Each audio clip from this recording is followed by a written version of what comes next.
This channel does not promote any violent, harmful, or illegal activities. All content provided by this channel is meant for an educational purpose only. শুধুমাত্র যারা প্রতিবাদের নামে কুৎসা করেছেন, খারাপ ভাষা বলেছেন, আপত্তিকর অশালীন ভাষা বলেছেন, তাদের ক্ষেত্রে তৃণমূলের কর্মী সমর্থকরা তাদের আয়োজিত অনুষ্ঠানে রাখবেন না। এবং তারা কেন তৃণমূলের প্রোগ্রামে আসবে এ কথা বলার অধিকার আমারও আছে।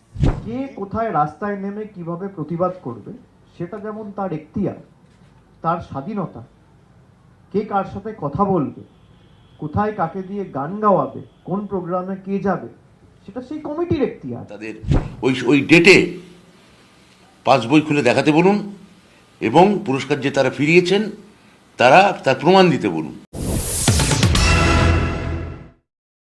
আরজিকর কাণ্ডে প্রতিবাদের নামে উগ্র কুৎসা, মুখ্যমন্ত্রীকে ব্যক্তিগত আক্রমণ করা শিল্পীদের তৃণমূল কংগ্রেসের পরিচালিত জলসায় আমন্ত্রণ নিয়ে চর্চা তুঙ্গে। এই ইস্যুতে ফের মুখ খুললেন তৃণমূলের রাজ্য সাধারণ সম্পাদক কুণাল ঘোষ। তিনি বলেন, সেনাপতি ভুল বুঝেছেন, চাইলে ব্যাখ্যা দিয়ে আসবো। তিনি আরও জানান, আরজিকর কাণ্ডের সময় অভিষেক বন্দ্যোপাধ্যায় কলকাতায় ছিলেন না, চোখের চিকিৎসার জন্য ছিলেন অন্যত্র। সেই কারণে সম্ভবত তিনি সবটা জানেন না। শুধুমাত্র যারা প্রতিবাদের নামে কুৎসা করেছেন, খারাপ ভাষা বলেছেন, আপত্তিকর অশালীন ভাষা বলেছেন, তাদের ক্ষেত্রে তৃণমূলের কর্মী সমর্থকরা তাদের আয়োজিত অনুষ্ঠানে রাখবেন না। এটা মমতা বন্দ্যোপাধ্যায়, আমাদের সর্বোচ্চ নেত্রী, চেয়ারপারসন, তিনি শেষ কথা বলবেন। তাকেই এই আরজিকর পিরিয়ডে সবথেকে বেশি সমালোচনা, কুৎসা, চক্রান্ত ফেস করতে হয়েছে। তিনি যেটা বলবেন, তিনি শেষ কথা, তিনি যা বলবেন সেটা মেনে নেব। শিল্পী বয়কট ইস্যুতে মুখ খোলেন শ্রীরামপুরের সাংসদ কল্যাণ বন্দ্যোপাধ্যায়। তাদের বিরুদ্ধে কথা আমি বলবো এবং তারা কেন তৃণমূলের প্রোগ্রামে আসবে এ কথা বলার অধিকার আমারও আছে। দিদি তো দিদির মতো রয়েছে, মুখ তো খুলেছিলাম আমি আর কুণাল, এছাড়া তো আর তো কেউ মুখ খোলেনি ভাই। দিদিকে দিনের পর দিন আঘাত করবে আর আমরা চুপ করে বসে থাকবো, এই পাঠশালা আমি পড়িনি। পার্থ বসুর কথাও এক।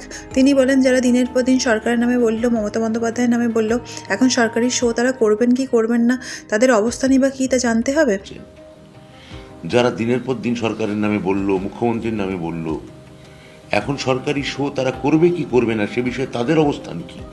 2025 সাল একজনকে দেখাতে বলুন প্লিজ, অনুগ্রহ করে, যে তারা নিয়ম মাফিকভাবে পুরস্কার প্রত্যাখ্যান, মানে পুরস্কারের সঙ্গে তাদের যে টাকাটি, অর্থমূল্যটি যেটি প্রদত্ত করা হয়েছিল, যেটা দেয়া হয়েছিল, তারা সেটা নিয়ম মাফিকভাবে সরকারি ট্রেজারিতে ফিরিয়ে দিয়েছেন। একজনকে দেখান, তাদের ওই ডেটে পাসবই খুলে দেখাতে বলুন এবং পুরস্কার যে তারা ফিরিয়েছেন তারা তার প্রমাণ দিতে বলুন। এদিকে বৃহস্পতিবার কল্যাণ কুণালদের কুৎসিত আক্রমণ করা শিল্পীদের আমন্ত্রণ না জানানোর তত্ত্ব খারিজ করে দেন তৃণমূলের সর্বভারতীয় সাধারণ সম্পাদক অভিষেক বন্দ্যোপাধ্যায়।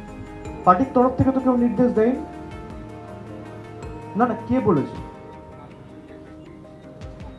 না, সে টুইটে ব্যক্তিগতভাবে তিনি বলতে পারেন, পার্টির তরফ থেকে কেউ নির্দেশ দিয়েছে? আপনি কোথাও কোনো বিজ্ঞপ্তি দেখেছেন, কোনো নোটিফিকেশন দেখেছেন? যখন ওয়ার্কিং কমিটির মিটিং মমতা বন্দ্যোপাধ্যায় ডেকেছিল তখন এই বিষয় নিয়ে কোনো আলোচনা হয়েছিল বলে আপনারা শুনেছেন? মমতা বন্দ্যোপাধ্যায় কিছু বলেছে? দলের তরফ থেকে আমি পার্টির জেনারেল সেক্রেটারি কিছু বলেছি? অন্যদিকে সমাজে অনেকেই মনে করেন যে সাংস্কৃতিক প্ল্যাটফর্মগুলোকে রাজনৈতিক উদ্দেশ্যে ব্যবহার করা ঠিক নয়। Bureau report, public media.